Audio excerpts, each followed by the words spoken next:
So, Madam President, let me begin this afternoon with the following quote. Few men in society will have sufficient skill in the laws to qualify them for stations of judges. And the number must be still smaller of those who unite the requisite integrity with the requisite knowledge. That was Alexander Hamilton in Federalist 78. Now, the framers knew the independent judiciary would be a crucial part of this new experiment in self-government. If the separation of powers was to endure and the people's rights were to be safe, we would need individuals of the highest quality on the courts. So how fortunate for our country that the Senate just advanced one of the most qualified nominees for judicial service that we've seen in our lifetimes. Judge Amy Coney Barrett of the U.S. Court of Appeals for the Seventh Circuit is a stellar nominee in every single respect. Her intellectual brilliance is unquestioned. Her command of the law is remarkable. Her integrity is above reproach. First, as an award-winning academic and then as a circuit judge, she's worked her way up to the pinnacle of the law. But just as importantly, Judge Barrett has displayed zero willingness to impose personal views or clumsily craft new policy with her gavel. She's demonstrated the judicial humility, the neutrality, and the commitment to our written Constitution that are essential for this office. By now, Madam President, as tends to happen by the end of these processes, the Senate knows Judge Barrett very well. Senators saw the Judiciary Committee put the nominee through her paces with days of exhaustive questioning. We've been able to study nearly 100 opinions she's issued in 3 years on the federal bench. We've had another opportunity to examine the 15 years of scholarly writings that most of us reviewed 3 years ago when Judge Barrett won bipartisan confirmation to her current job. And we've been deluged by personal testimonies from every corner of Judge Barrett's career and life to confirm just what a remarkable person this nominee is. One of Judge Barrett's former colleagues at Notre Dame is a leading expert in comparative constitutional law. That means he studies the courts and constitutions of countries all around the world. He meets judges from across the planet. Here's what this expert says about his colleague. I have had very many occasions to meet, observe, and work with high court judges from all over the world, from Argentina to Austria, from South Africa to South Korea. And I can say with great certainty that Judge Barrett stands out on a par in her abilities with the most distinguished of them all. He goes on to say her legal work is erudite, as it is clear and accessible, and as honest and fair-minded as anyone could aspire to, with not a hint of personal bias. Now, most of us would be thrilled to receive such praise once or twice in an entire career.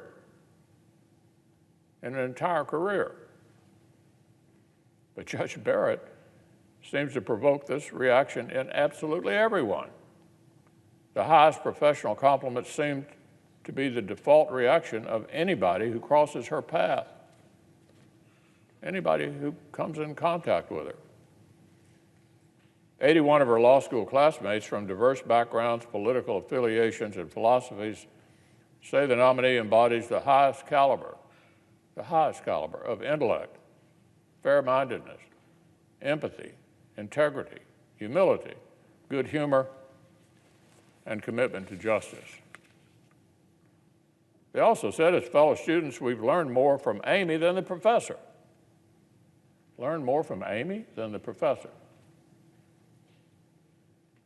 3 years ago, More than 70 fellow scholars wrote the Senate calling her scholarship careful, rigorous, and fair-minded. They said her personal integrity earns wide respect.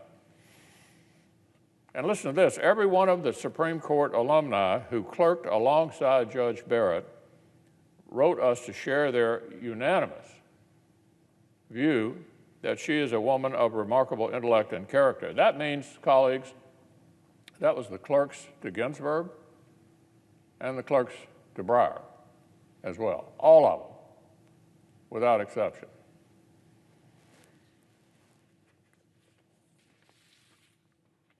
Now, how did that clerkship come about?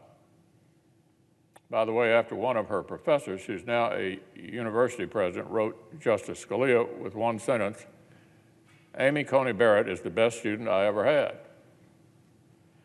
But before she clerked for the Supreme Court, she clerked for Lawrence Silberman on the D.C. Circuit, who by his own admission is an Ivy League snob. And he got a call one day from a professor at Notre Dame, and he said, you know, I know you only take clerks from mostly Harvard and Yale, but this is the best student I ever had at Notre Dame. And so this Ivy League snob decided to take a chance on somebody who didn't go to Harvard or Yale. That was Amy Coney Barrett, and then he called his good friend Nino Scalia, and he said, goodness gracious, you don't want to miss this opportunity to have this clerk. So we've got here a uniquely qualified person. And the best evidence of it is you don't hear anything over there about her qualifications. Not a peep about her talent, her intellect. We've got, colleagues, the perfect nominee for the Supreme Court. A few weeks ago, Harvard law professor Noah Feldman, who leans left, wrote that Judge Barrett is a brilliant and conscientious lawyer who will analyze and decide cases in good faith. He said she meets and exceeds the basic criteria for being a good justice. So, as I was saying, no matter all the acrimony that swirled around the process, nobody's attempted to dispute Judge Barrett's qualifications. To the contrary, no one can help being impressed. At one point during Judge Barrett's hearing, she was asked about an arcane legal doctrine. Her answer was so clear and so accessible that one of our Democratic colleagues, I won't name him, I don't want to get him in trouble, had to remark, quote, that's quite a definition. I'm really impressed. Well, so are the American people. Some opportunities, some opponents of this nomination come right out and say, quote, it's not about qualifications. They deserve some credit for being honest about it. They say they aren't interested in whether Judge Barrett will smartly and faithfully apply our laws and our Constitution. They aren't interested in that. Instead, they want to make apocalyptic predictions about policy. Well, there are a few problems with that. One is that their political side has been shopping the same horror stories for 50 years. They've been saying the same thing for a half a century about every Supreme Court nominee by a Republican president, without exception.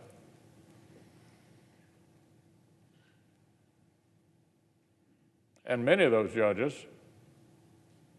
not to the delight of some people on this side of the aisle, went on to not disappoint the other side, which shows you how hazardous it is to predict what someone will be for a lifetime. Many have been surprised, some unpleasantly. It's almost as if jurists are not politicians with policy platforms. It's almost as though that's the wrong way to look at it.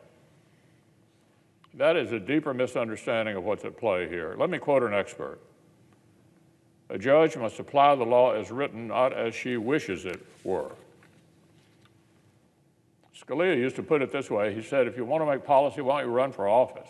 That's not what we do here. That's not our job.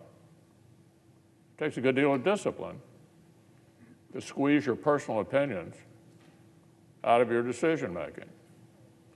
That's the kind of judges we've been confirming here for the last 4 years. People who are sworn to uphold the law and take it seriously. President Obama once said he wanted to appoint judges who had empathy. Think about it for a minute. If you're the litigant for whom the judge has empathy, you're probably in pretty good shape. But what if you aren't? That's not what we've been doing here for the last 4 years with the judiciary. And the reason that frightens these guys on the other side so much is because that's exactly what they want. Another branch of legislators seeking outcomes that may or may not be reflected in the law or the Constitution that's before them. It's exactly what they want.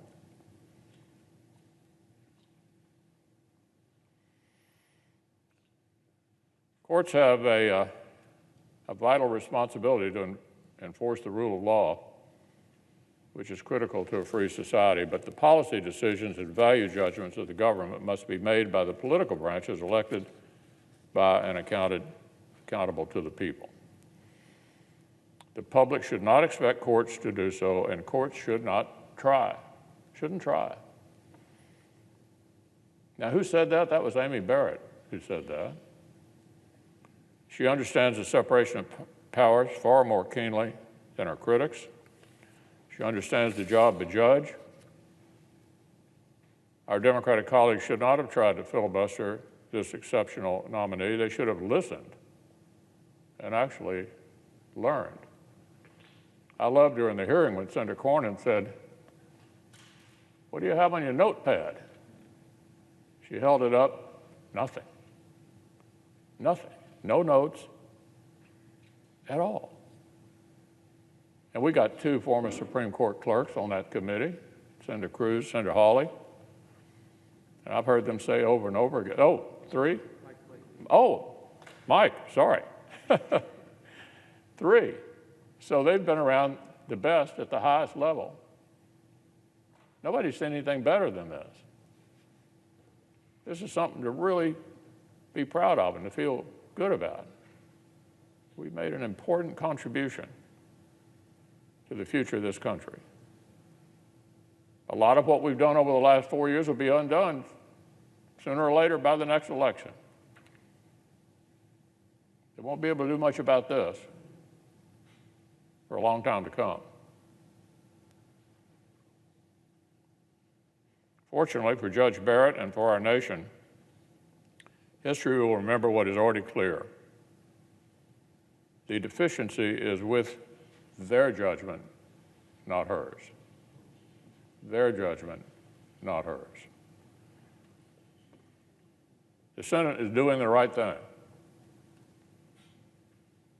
We're moving this nomination forward, and colleagues, by tomorrow night, we'll have a new member of the United States Supreme Court.